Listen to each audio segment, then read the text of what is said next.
checking out before we even get married.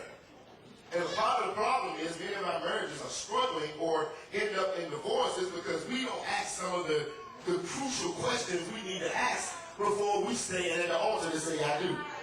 For many of us, we just want to stand up there and we look at our boo and we say, God, she looks good. God, he got it going on. God, he got a nice house. God, I'm 30-some years old. I need to finally settle down. My sisters are married. My friends are married.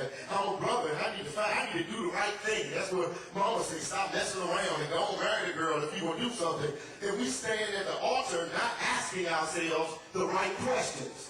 And before we know it, a year down the line, she doesn't look as good as she used to look because looks wear off. And money doesn't make any difference like it used to make. The house eventually becomes just a house to us, and we end up missing the crucial parts. What McMickle says is there are 7 F words that you want to look at that will help to justify or to help you to make sure that you are making the right decision before you become married. These are the 7 F words: faith, friendship.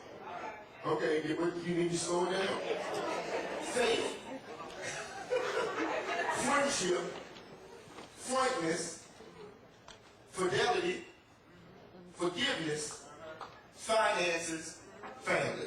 And some of y'all ain't right, so evidently you must be planning on being by yourself for the rest of your life. Or you think you're that smart that you can work it out. See, these are things that we really need to be looking at. McMickle says this: before we say I do, don't go into a relationship trying to change somebody as it relates to their faith. Uneven yoke is one of the biggest determinants that can end a relationship. And so if your faith, you're not on one accord, and you one place and they're another place, and you try to make them be something that you want them to be, is one of the quickest ways to end a marriage early. That's what McMickle says. Number 2, you ought to enter a relationship liking the person you so-called love. Amen, somebody. And I understand you get a whole bunch of amens right here, but a whole bunch of folk married and don't even like who they married to. You say you love them, but you don't like them.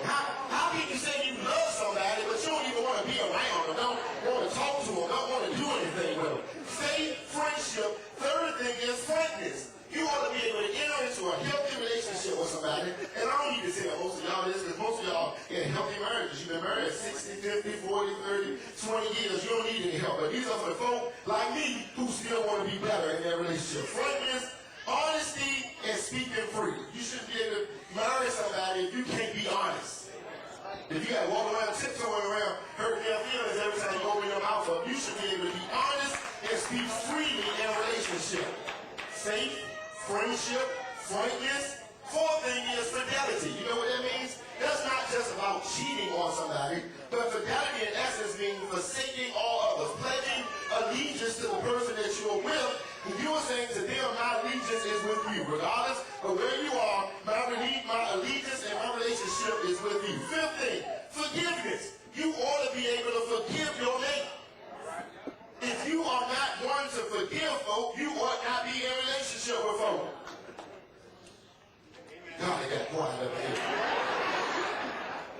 If you don't want to forgive, don't be around people because none of us are perfect. All of us are going to do some things that make you mad and don't fit up to your standards. If you aren't willing to forgive, don't be in a relationship with people. But guess what? We serve a God that forgives you all day long. You mess up for some of us right now, God needs to be forgiving you because your mind is somewhere else. 5, faith, friendship, frankness, fidelity, forgiveness. 6, finances. You can try to act like it don't make a difference. You try to forget, you try to act like it ain't important. I love me some so-and-so. So you get there and look at that credit, and that credit score 328. And you can't get nothing, can't do nothing. Every time you go and eat, you can't even go to McDonald's and they don't have money to pay for you. Look, faith, friendship, frankness, fidelity, forgiveness, finances. And then the 7th thing is family. When you enter into a relationship, this is what McMickle says, make a successful partnership. And we're talking about this God moves man and woman together. We don't want folks just to be married, but we want them to move together to be in a solid relationship. that when you marry somebody, it's no longer me, it's we. Regardless of how much you don't like it, when you marry somebody else, you marrying everything that come along with them. And so if you can't accept their friends or their family, you can't accept their kids, you can't accept where they grew up, if you want to marry them and then zap them and give them a whole other identity, then you are marrying the wrong person. When you marry somebody, it's no longer me, it's all about me. It's all about we. Faith, friendship, frankness, fidelity, forgiveness, finances,